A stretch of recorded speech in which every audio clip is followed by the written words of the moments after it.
teman-teman, balik lagi sama aku Sinta di sini.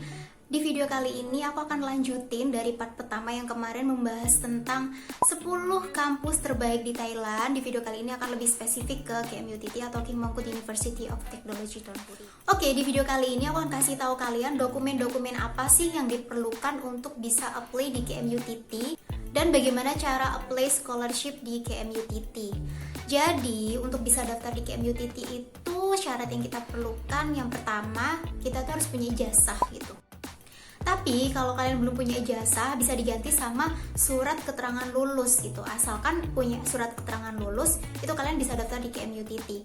Tapi juga ada catatannya nih, surat keterangan lulusnya itu harus dalam bahasa Inggris gitu.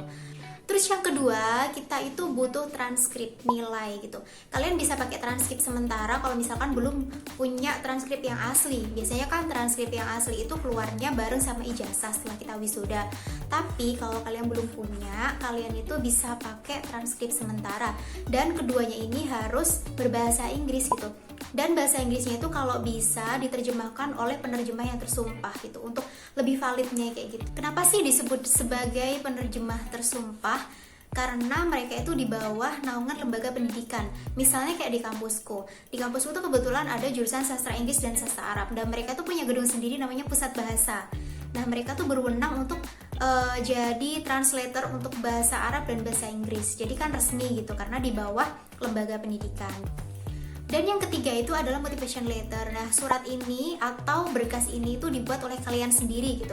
Dan di dalam dokumen ini kalian tuh jelasin detailnya dari your skill, terus habis itu tentang reasonnya kalian kenapa sih kok pengen kuliah di KMUTT dan kenapa pengen dapat beasiswa ini, kayak untuk meyakinkan kampus dan provider dari scholarship itu sendiri.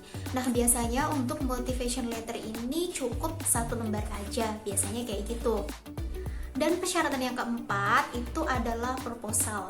Jadi kalian kan pasti udah punya tujuan nih. Oh, aku pengen kuliah di sini, misalkan ke bioteknologi. Dan di bidang apa nih kalian pengen apply-nya gitu. Jadi kalian harus nulis nih kira-kira rencana penelitian kalian tuh apa gitu. Misal ke bioteknologi, mau fokus ke vaksin, misalnya punya rencana penelitian bla bla bla bla bla bla bla. Gitu kalian harus nulisin di proposal itu sendiri. Minimal kayaknya 1000 kata kalau nggak salah ya. Waktu zamanku dulu tuh 1000 kata atau sekitar 3 lembaran kalau proposal kayak gitu. Dan di situ juga kalian tulisin background kalian itu waktu S1 itu apa atau waktu S2 itu kayak apa, kayak gitu.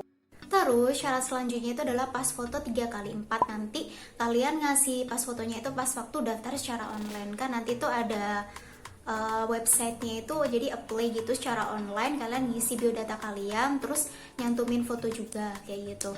Syarat selanjutnya itu adalah paspor. Kenapa sih paspor itu penting?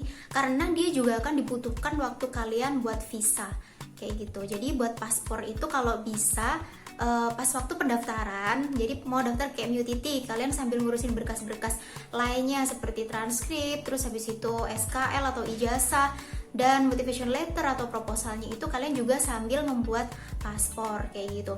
Waktu zaman dulu aku buat paspor itu 350 biayanya. Bagi kalian orang Jawa Timur yang belum tahu kantor imigrasi daerah Jawa Timur itu ada di mana aja, di sini aku akan kasih tahu kalian. Yang pertama itu ada kantor imigrasi kelas 1 khusus di Surabaya tepatnya. Terus ada juga yang di daerah Malang, itu deketnya Terminal Arjosari. Di situ ada kantor imigrasi kelas 1 Malang. Terus ada kantor imigrasi kelas 1 Tanjung Perak, tepatnya di Surabaya juga. Terus kantor imigrasi kelas 2 di Jember, kantor imigrasi kelas 2 di Blitar, kantor imigrasi kelas 2 di Madiun, kantor imigrasi kelas 3 di Kediri, dan kantor imigrasi kelas 3 tepatnya di Madura, di Pamekasan kayak gitu. Terus bagi kalian yang pengen tahu syaratnya apa aja sih untuk bikin paspor itu, susah nggak sih? Nggak susah. Kalian cuman butuh akte kelahiran yang asli dan fotokopi, jadi harus dibawa dua-duanya, akta yang asli sama yang fotokopi. Terus selanjutnya adalah KK atau kartu keluarga yang asli dan fotokopi juga.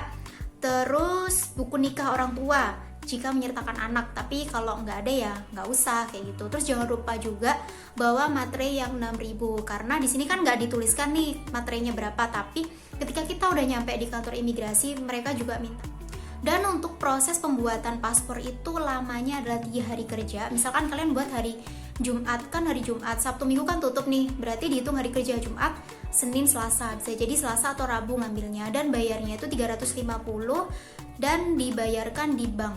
Kalau zaman aku dulu tahun 2017 bikin itu bayarnya di bank BNI, zaman dulu ya. Kalau sekarang mungkin bisa langsung atau masih tetap di bank kayak dulu gitu. Bisa langsung cek di linknya kantor imigrasi ya, yang kalian tuju.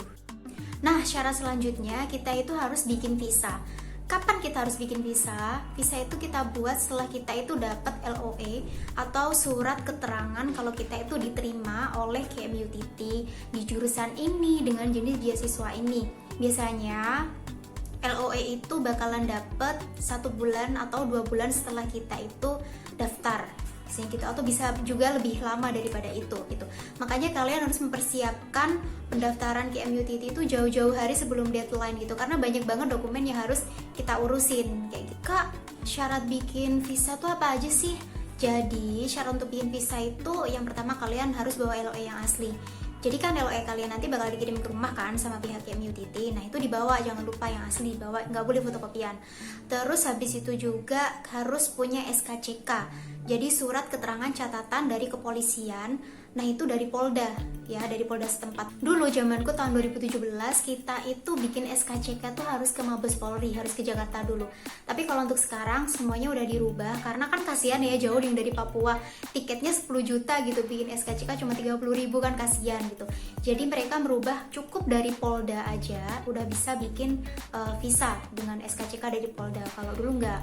Terus selain itu juga kalian harus bawa tiket pesawat kalian. Jadi jadwalnya kira-kira berangkatnya kapan kayak gitu. Kan jelas tuh maskapainya apa, jadwalnya tanggal berapa kayak gitu.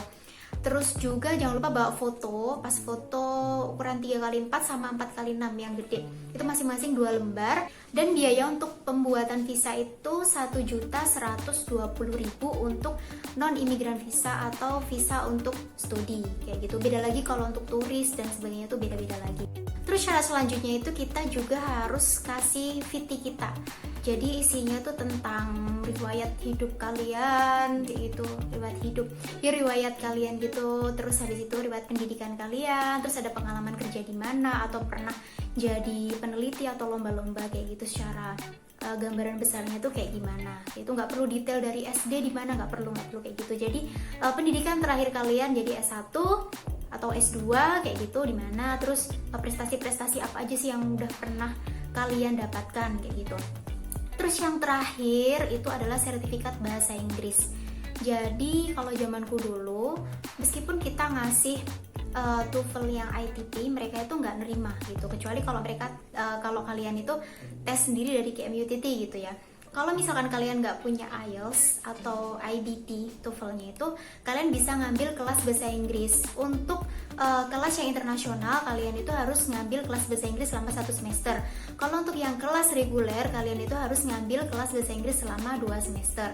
Itu kalian udah nggak perlu lagi ngasih sertifikat bahasa Inggris, jadi ikut kelas aja selama 1 semester sampai 2 semester kayak gitu, udah bisa menyetarakan sertifikat IELTS ataupun IBT kalian untuk bisa masuk ke KMUTT. Nah selanjutnya kita bakalan ngomongin tentang beasiswa. Nah beasiswa yang terkenal di KMUTT itu adalah Petra Prajomplau Scholarship kayak gitu. Ini bekerja sama di berbagai jurusan di KMUTT ya. Jadi gimana sih caranya biar dapet beasiswa ini?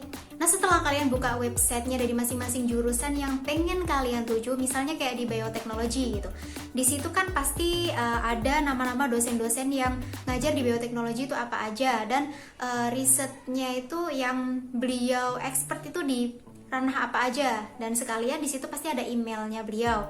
Nah langsung aja kalian email tanya gitu, mohon maaf apakah dibuka untuk mahasiswa baru, terus apakah ada scholarship kayak gitu. Biasanya sih kayak gitu. Nanti ketika calon pembimbing kalian itu sudah merespon dan bilang kalau iya ada lowongan di sini untuk mahasiswa baru atau untuk peneliti kayak gitu, dan jenis beasiswanya inilah, kalian itu apply ya.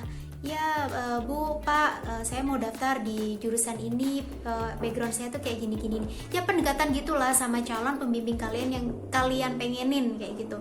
Nah setelah itu pembimbing kalianlah yang akan mendaftarkan kalian ke beasiswa tersebut gitu. Jadi bisa jadi juga kita daftar sendiri, tapi lebih baiknya kalau didaftarin sama dosen kita, sama calon pembimbing kita, karena itu akan lebih menguatkan lagi kesempatan kalian untuk dapat beasiswa tersebut. Terus Kak, gimana kalau aku masih belum tahu nih calon pembimbingnya siapa? Aku pengen di jurusan ini, tapi masih belum tahu nih dosennya yang aku pengenin tuh yang mana. Aku masih belum tahu nih, aku pengen riset apa, karena kan masih mau masuk, tertarik di sini. Nah di dalam satu jurusan kan masih terpecah-pecah lagi kayak gitu. Gak masalah, kalian juga bisa langsung daftar beasiswanya langsung ke linknya di Petra Prajon Claus Scholarship.